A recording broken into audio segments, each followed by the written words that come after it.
I woke up early, got myself cleaned up, gave Emily a goodbye kiss while she was still sleeping, and drove to my construction job. But there was something unexpected waiting for me.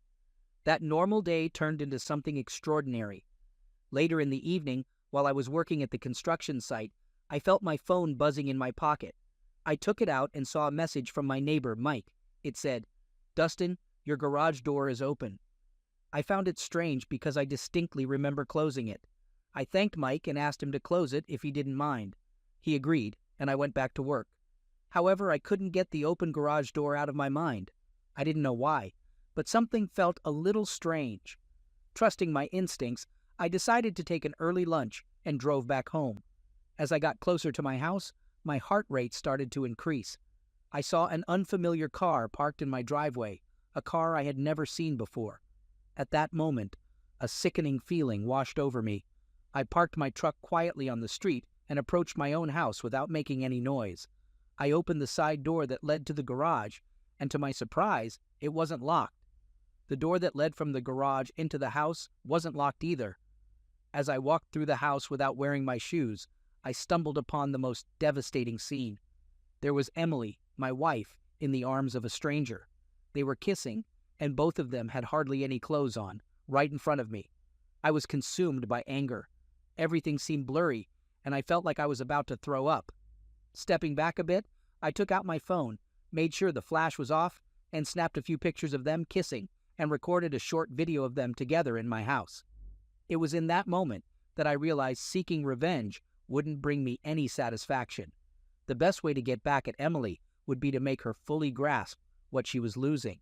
It was time for a clever plan, one that would allow me to come out of this situation with my dignity intact. After witnessing what I did, I took a moment to catch my breath. I silently walked away from the house, my heart heavy like a lump of lead, but with a plan in mind. I decided to reach out to a friend who was a lawyer. I told him everything that had happened and sought his guidance. Since we lived in North Carolina, I needed some evidence to potentially reduce the amount of alimony I might have to pay. I had the proof, and I showed it to my lawyer friend, even though he wasn't a divorce lawyer. He pointed me in the right direction and helped me understand the necessary steps to protect myself. He provided me with the contact information of a highly regarded divorce lawyer who could assist me. According to him, she was quite skilled. When I met with the divorce lawyer, I didn't waste any time laying out all the details. She explained that North Carolina was a no-fault state, but cheating could impact the alimony payments for the spouse receiving support. We worked on the necessary paperwork for the divorce and discussed our plan going forward. Emily had no clue about what was happening. A few days later, my lawyer and I arranged to meet Emily at a local cafe. She was surprised to see me there, and confusion filled her wide eyes as she asked, "Dustin, what's going on?" I slid the divorce papers across the table, and Emily's expression changed from confusion to shock. Stuttering, she said, "Dustin, I don't understand." Looking at her, my heart aching, I replied, "Emily, I think you do. I saw you with him." Her face turned pale, and I could see the realization sinking in. Tears streamed down her face as she apologized. Despite the pain, I knew my decision was the right one. Eventually, Emily refused to sign the divorce papers. By that time, I had already moved out of our house and found a small apartment for myself. Since the house belonged to Emily's parents, I wasn't concerned about that aspect. The day after she received the divorce papers, her parents offered financial support so she could hire her own lawyer. However, her parents were unaware of why I was divorcing their daughter, and I assumed Emily wouldn't tell them either. So I decided to show Emily's parents the photos and video I took when I caught her with that guy in our home. I mailed a package to them, explaining why I was divorcing their daughter. Around 6 weeks later, during the divorce hearing, her parents didn't show up. My lawyer informed me that she was going to attempt to ask for alimony. She mentioned it was unlikely to succeed, but she wanted to keep me informed after hearing what my wife's attorney said on her behalf.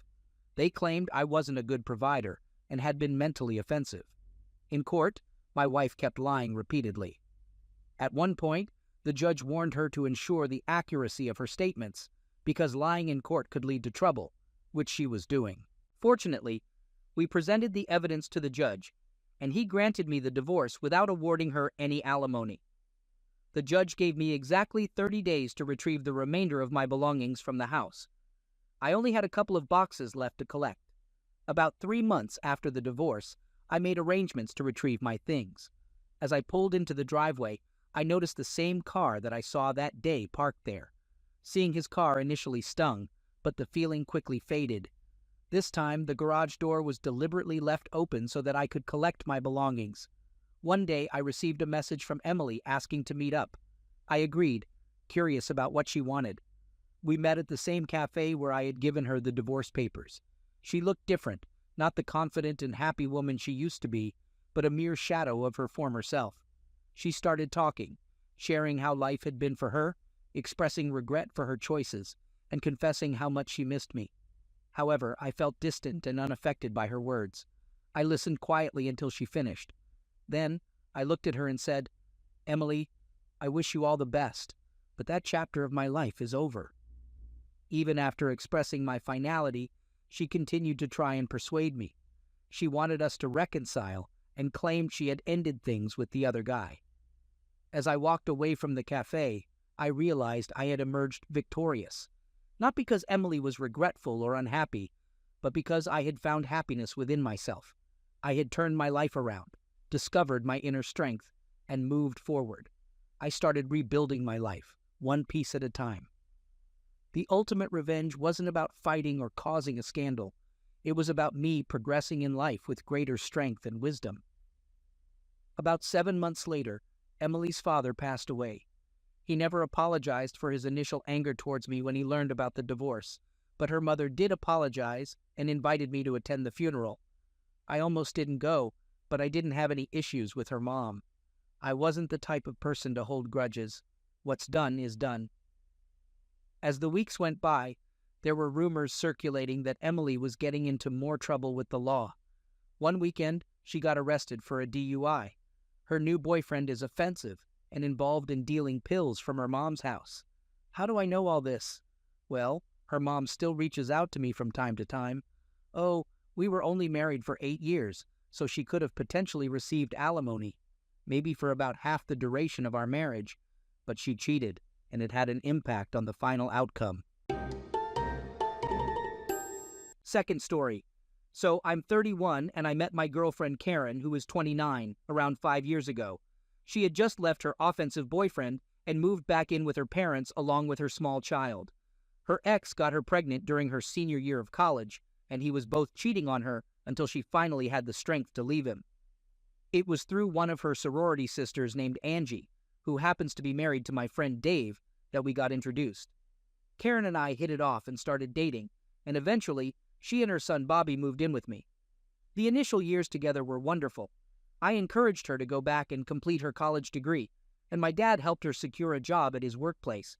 However, about 1.5 years ago, Karen reconnected with some of her sorority sisters, and they began having girls' nights out every other Saturday. She also started going out for drinks with her co-workers occasionally after work. When I expressed my concerns about it, she became defensive, and we ended up arguing about the situation. Angie informed her husband Dave that Karen was flirting a lot during their outings, to the extent that it started bothering Angie. Dave gave me a heads up about it. So during one of their girls' nights, I decided to show up at the bar and found Karen flirting and letting some guy touch her. I walked over and politely asked the guy to remove his hand from my girlfriend, then told Karen it was time to leave. The drive back home was tense, and we ended up fighting. As a result, she ended up sleeping on the couch that night. The next morning, she apologized and admitted that she had too much to drink and got carried away. However, I made it clear that her apology wasn't enough. If we were going to stay together, we needed to attend counseling together and work through these issues. It was clear that the girls' nights out would have to be put on hold for a while, and we started making progress as we worked on our relationship. About 2 months ago, I began noticing some suspicious behavior from Karen. She became overly protective of her phone, always leaving the room when using it. I tried talking to her about it, but she was evasive and denied that anything was wrong. I confided in Angie and Dave about my suspicions, and finally, Angie revealed that Karen had been talking to an old boyfriend from college, and they had been flirting. When Angie confronted Karen about it, she argued that as long as she could keep both of us happy and I didn't find out, there wouldn't be any harm done. Karen mentioned that I was a great provider and great with Bobby, and she didn't want to lose that, but she felt the need for more. Needless to say, this revelation was devastating. According to Angie, the old boyfriend lived in Houston, so their interactions were purely long-distance flirting and nothing physical occurred. One of Karen's sorority sisters invited her to be a bridesmaid at her wedding, and we had made plans to attend. However, Bobby, our son, developed an ear condition and needed to have tubes installed, so he couldn't fly with us. I volunteered to stay back and take care of him while Karen went to the wedding. The wedding festivities spanned 3 days, including a rehearsal dinner, bachelorette party, bridal shower, and the main event. After the rehearsal dinner, Dave, my friend and Angie's husband, called to inform me that Karen's ex-boyfriend had unexpectedly shown up, and they were spending time together, being very indiscreet. He even sent me a couple of photos and a short video showing them making out at the hotel. I immediately contacted Karen's father and asked if he could look after Bobby so that I could drive down for the wedding. I dropped off Bobby at her father's place while leaving town. It was a tiring and lengthy 6-hour drive, and I finally arrived late in the evening. When I reached Karen's hotel room, I could hear laughter coming from inside. I knocked on the door, and after the third knock, Karen opened the door wearing a robe. As I entered, I noticed a guy without clothes in her bed. I introduced myself to him and advised him to leave promptly. Then I turned to Karen, who was undressed beneath the robe, and demanded an explanation. She became angry, started making excuses, and then began accusing me. At that point, I had had enough. I told her we were done. I made it clear that I was leaving, and if she chose to return, she could gather her belongings and leave my life. As I walked back into the hallway, I noticed there were about a dozen people present, including Angie. We hadn't closed the door to the room, and considering how loud our argument was, I'm sure we put on quite a show for them. I drove back home and arrived around sunrise, completely exhausted. I crashed hard and fell asleep. Edit. The following morning, I began packing up all of her clothes. However, when I reached her lingerie drawer, which contained all the items we had purchased together, I decided to put all of that in a separate box, along with her party and club outfits, and I sent it off to Goodwill. A couple of days later, when she returned from her trip, she called me from the airport. However, her number was still blocked, so she had to take an Uber home. Upon entering the house, she found over a dozen boxes sitting in the living room, containing all of her and Bobby's belongings, ready to go. I informed her that Bobby was at her parents' house, and she could call her dad to help transport the rest of her stuff to his place, or wherever she planned on staying. She attempted to talk her way out of it, but I wasn't interested in hearing her stories. To clarify the situation, the man Karen was seen with at the wedding was not her ex-boyfriend or Bobby's father. He was just someone she had dated during college. It's important to note that Karen was involved in a highly offensive relationship with Bobby's father, which led to multiple visits to the emergency room. The last time, Angie had actually driven her to the hospital, so this information is not based on hearsay. However, regarding the cheating aspect, neither Angie nor I have any evidence to support it. It's solely based on Karen's account of the situation. Third story. Like many people, I got married when I was just 20 years old because I anticipated the benefits of a military salary and allowances like BAS for married individuals. I had known the girl for about a year, and we had been living together for a few months. Looking back, the decision to get married was more or less pressured onto me by her and her mother. Despite my family's opposition, I couldn't be talked out of it. We had our wedding in April, a small ceremony, and a brief honeymoon just a few hours away. After returning, we continued with our usual life. At that time, I was focused on trying to join the military. However, during my first visit to Military Entrance Processing Station, I failed a hearing test and was disqualified. After 3 attempts, they informed me that I wouldn't be able to obtain a waiver, so I wouldn't be able to enlist. When I came home and explained the situation to her, she pretended to be supportive and talked a lot about our future. However, over the next couple of weeks, she became increasingly distant. She would avoid answering questions and frequently left to stay with her mom for several days each week. Feeling suspicious, I eventually decided to check her phone. The first text conversation I came across was with her friend, an army wife on her second husband. They were discussing the most affordable way to get a divorce. As I scrolled through the messages, I discovered that this conversation had been going on since I returned from MEPS. I confronted her about it, but she denied everything and left to stay at her mom's place without specifying how long she would be gone. Later, I received a call from her mom informing me that she wanted a divorce and would come to collect her car and belongings.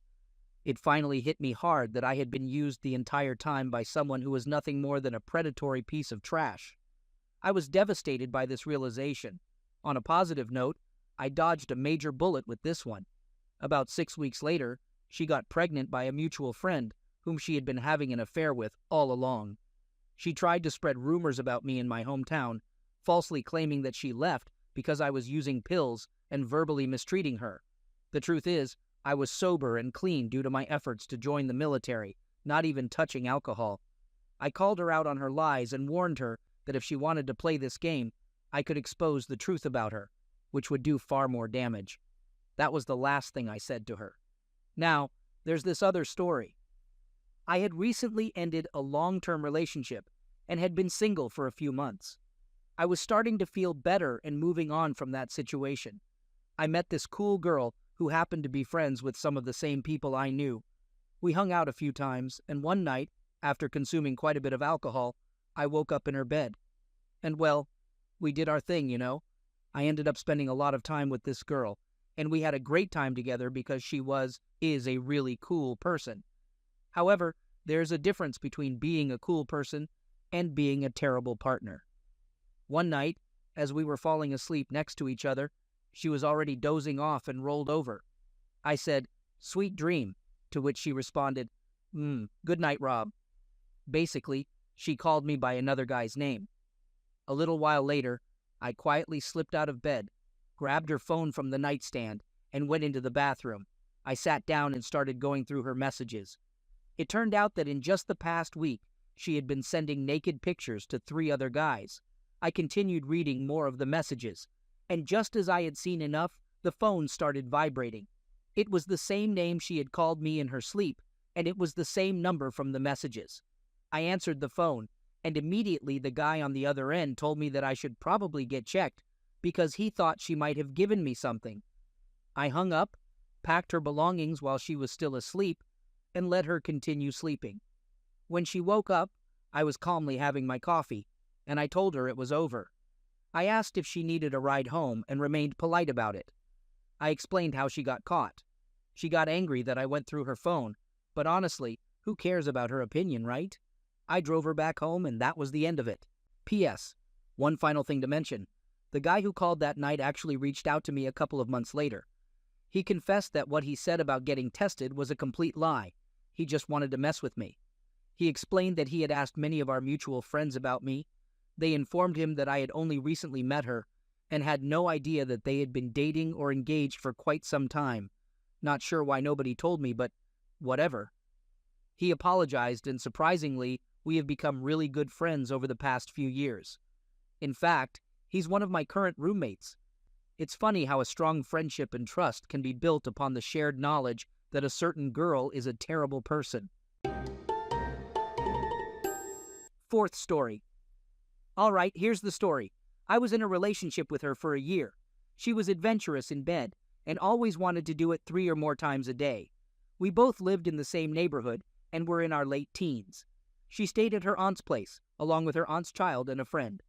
One day, I decided to surprise her by stopping by her house, just like I had done many times before.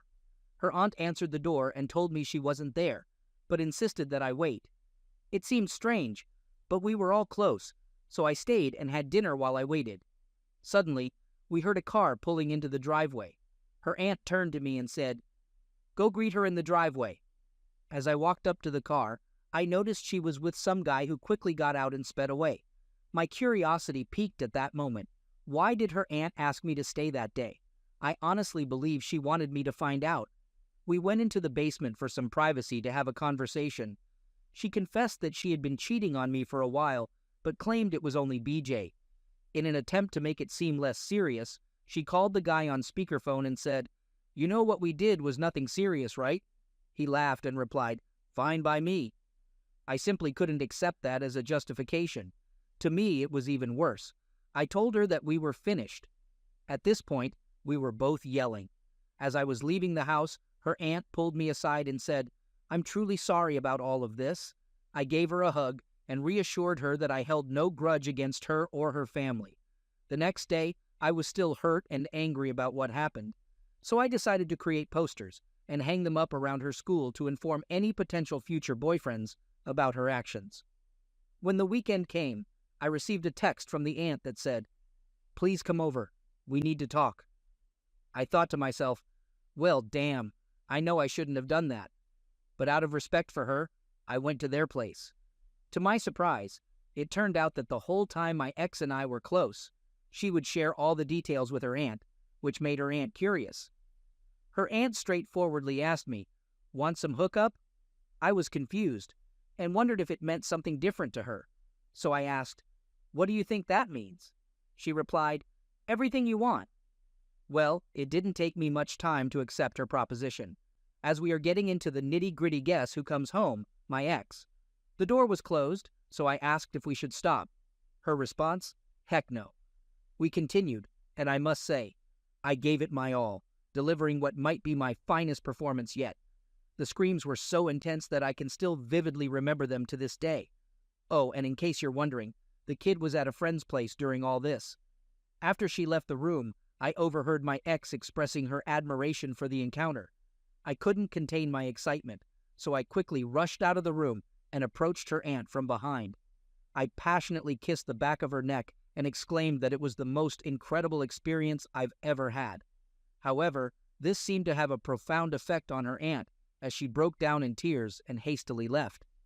As for me, I returned home and began a friends with benefits relationship with the aunt.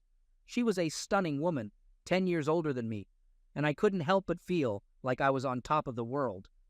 The ex eventually decided to move back up north with her family. She had initially come to the city to pursue a career in modeling or commercial acting, following in the footsteps of her aunt. However, she couldn't bear staying in the same house while listening to our activities. As for the aunt, she later found a wealthy man in his 50s, got into a relationship with him, and eventually got married. I'm genuinely happy for her, although we haven't had any contact since then. I hope she's doing well.